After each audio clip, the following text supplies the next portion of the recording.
ప్రకాశం జిల్లా సింగరాయకొండ మండలంలో గంజాయిని తరలిస్తున్న ముఠాను పోలీసులు అరెస్ట్ చేశారు. వారి వద్ద నుండి 40 కేజీల గంజాయి, కారు, బైక్ స్వాధీనం చేసుకున్నారు. గంజాయి అమ్మే వారిపై ప్రత్యేక దృష్టి పెట్టి వారిపై కఠిన చర్యలు తీసుకుంటామని ఒంగోలు డీఎస్పీ కిషోర్ బాబు వెల్లడించారు.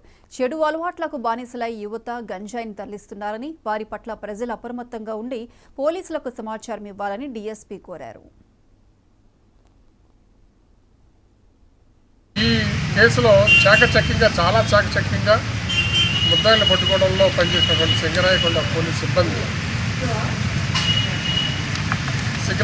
పోలీస్ సిబ్బంది CI D Ranganath garu, Singarayakonda SI T Sriramu, ASI CH Seshareddy, SC head constable Srimannarayana alias Siva, Tirupati Swamy, PCs Vijay, Srinivasarao, Shyam Sundar, Suman, HG Balaraj. ఇది ఫస్ట్ టైం ఈ విధంగా ఇందులో ఎవరిని కూడా మేమేం పెట్టుబడిగా పెట్టలేదు. అందరూ కూడా యాక్చువల్గా ఇన్వాల్వ్ అయినటువంటి వాళ్ళే. సప్లై చేసేవాళ్ళు, అక్కడ నుంచి తీసుకొచ్చే వాళ్ళు అందరినీ కూడా యాజిటీస్గా పెట్టడం జరిగింది. అన్నమాట రెడ్ హ్యాండెడ్గా పట్టుకున్నాం.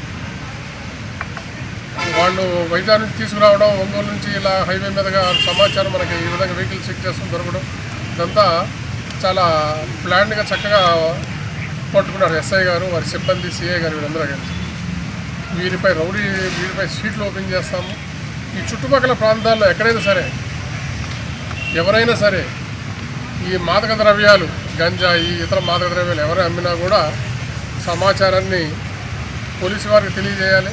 దీనివల్ల అందరూ కూడా చెడు ద్రోవ పట్టి వారి యొక్క ఆరోగ్యాన్ని పోగొట్టుకోవడం అనేది జరుగుతూ ఉంది. ఈ కేసులో చాలా చాకచక్యంగా